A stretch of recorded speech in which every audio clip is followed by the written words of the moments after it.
لو لسه بتخافي تعمليها تعالي معايا هخليكوا أستاذة بإذن الله فيها. هنقولكوا على حركات وتريكات بسيطة جدا هتخلي الكيكة تنجح معاكي من أول مرة. بصراحة تحفة جدا، حاجة كده ممتازة وفوق الممتازة. تعالوا نشوف مع بعض الكيكة بتاعتنا بعد ما طلعت من الفرن عاملة ازاي قبل ما نبدأ مع بعض في طريقة التحضير بتاعتي.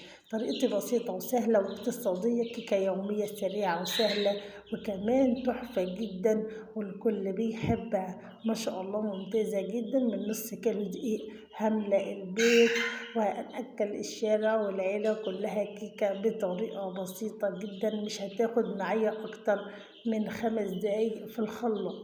كيكة الخلاط اليومية سريعة وسهلة وبسيطة واقتصادية. ارتفاع الكيكة مناسب جدا وكمان الكيكة طرية وهشة لسه طالعة من الفرن سخنة، بس بسم الله ما شاء الله ممتازة جدا وكمان القوام بتاعها متماسك. بوريكم قد ايه الكيكة بتاعتي قطنية وكمان هشة وجميلة وكمان تحفة ما شاء الله لا قوة إلا بالله. أتمنى إن انتوا تتابعوني، ولو أول مرة تزوروني في قناتي تنورنا بالاشتراك في القناة. هنسمي الله ونصلي على سيدنا محمد زي ما متعودين مع بعض. أول حاجة معايا مقادير الكيكة بتاعتي بسيطة جدا موجودة في كل بيت بإذن الله. معايا نص كيلو من الدقيق، طبعا دقيق خاص بالمعجنات. معايا كيسين كيك شيف بيكون نتيجته أفضل من البيكنج باودر. كمان معايا كيس فريتو برتقال، كيسين فانيليا و3 حبات من البيض، وهنستخدم كمان معلقتين من النشا. واكيد السكر والزيت موجود في بيوتنا كلنا، يعني ربنا يجعل بيوتنا وبيتكم عمرنا بالخير. طبعا هنبدأ دلوقتي في مرحلة التجهيز. اول حاجه معايا شفشق الخلاط وهو البطل معايا، ان شاء الله هعمل الكيكه في 5 دقايق. انا عملتها وانا واقفه بجهز الغدا، ما خدتش مني وقت خالص. هضيف كوبايه من الميه وهبدا انزل بكيس الفريتو البرتقال عليها. طبعا لو انت عندك التانك البرتقال ضيفي معلقه واحده علشان ما يمررش الكيكه ويخليها غض. هضيف كمان كوبايتين من السكر. المج او الكوبايه اللي هتعايري بيها السكر والزيت تكون كوبايه واحده. هضيف كوبايتين من السكر وكوبايه ونص من الزيت، وهضيف كمان 3 حبات من البيض. وطبعا في الوقت دوت بضيف معلقه من الخل. اول حاجه بضيع زفرة البيض، تاني حاجه بتديني ارتفاع مناسب جدا للكيكه بتاعتي. هبدا اخفقهم في الخلاط، ما حطيتش لسه الفانيليا، هضيفها في الاخر علشان تكون ريحتها زهره. وهنا هبدا انخل معاكم النص كيلو الدقيق اللي انا جايباه، لازم الدقيق يتنخل مره او مرتين على الاقل. طبعا نخلت النص كيلو دقيق، ممكن تستخدموا اي نوع دقيق انتوا بتفضلوه. طبعا الدقيق بيختلف من نوع لاخر على حسب السوائل، ممكن احتاج شوية مية وممكن ما احتاجش. وهنا هبدأ اضيف معلقتين من النشا. النشا بتدي قوام طري جدا وكمان قوام ممتاز جدا للكيكة. وهبدأ اضيف مع كيسين كيك شيف، وكمان هضيف كيسين فانيليا وهبدأ اقلبهم زي ما انتم شايفين كده ما شاء الله، حاجة يعني روعة جدا. هضيف كمان ذرة صغيرة كده من الملح، حاجة بركة يعني. وابدأ انزل بالخليط اللي انا ضربته في الخلاط، اللي هو الزيت والسكر والفريتو والمية والبيض والخل. وابدأ اقلب كده في اتجاه واحد، مش هقلب كتير، يا دوبك بس اضيع الدقيق علشان ما تهبطش الكيكة بتاعتي. التقليب الكتير بيخلي الكيكة تهبط. طبعا القوام معايا تقيل شوية، هضيف شوية مية صغيرين جدا. كمان نقدر نستبدل الفريتو البرتقال بكوباية لبن ودوات اختياري. كمان ممكن تضيفي في الوقت ده معلقتين من جوز الهند، بيفرق جدا في الطعم لو انت حابة. يعني لو مش حابة مفيهاش اي مشكلة، انا ما كانش عندي فما ضفتهاش، وفعلا كانت جميلة جدا وطعمها كان روعة. وهنا كنت معفرة الصواني بتاعتي بالدقيق ومسحة زيت. طبعا الصينيتين دولت الصينية الكبيرة والصينية المتوسطة في الطقم بيدوني ارتفاع مناسب جدا. لو انت عاوزة ارتفاع الكيكة اعلى من كده بتصغري الصواني. وهنا ابدا اصب الصواني بتاعتي وهسيب معلقه كده من الكيكه في قلب البوله دي في الاخر كده، علشان عايزه اعمل شكل جمالي كده. عندي معلقه كاكاو هبدا اضيفها عليها، وهنعمل شكل جمالي للصواني الكيكه بدل ما تكون ساده. طبعا بيكون منظرها جميل جدا لو عندك مناسبه او لو كمان جايلك ضيوف.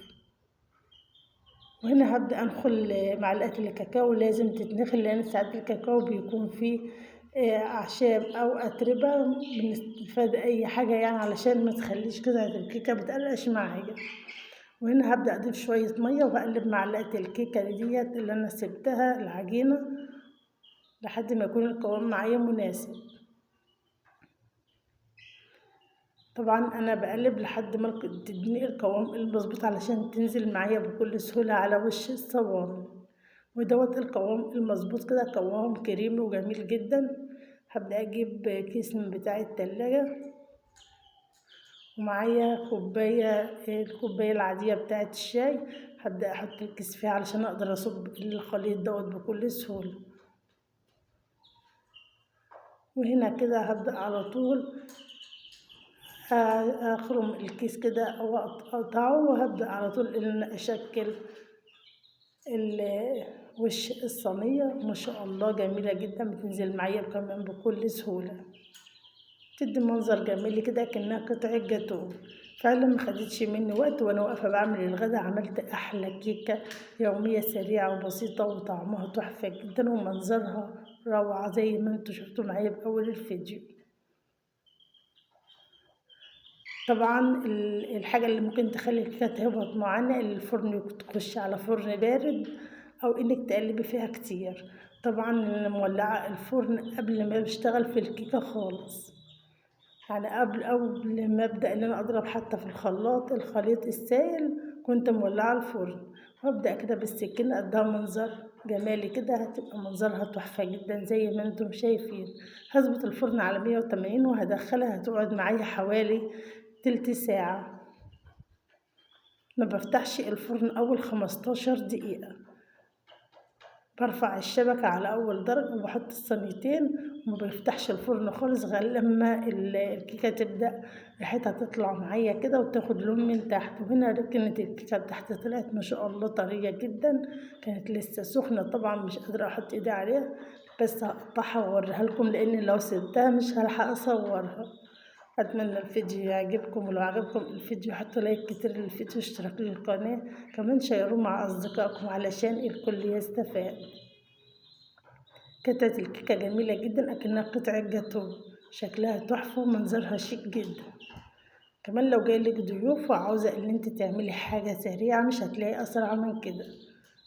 3 بيضات بس ونص كيلو دقيق، ممكن كمان تعملي صينية واحدة 4 كيلو دقيق وتحط عليها حبتين من البيض، كيس واحد من البيكنج باودر وكيس من الفانيليا، معلقة صغيرة فرط برتقال وكوباية سكر وكوباية إلا ربع من الزيت، وهتعملي أحلى صينية كيكة هتشرفك قدام ضيوفك.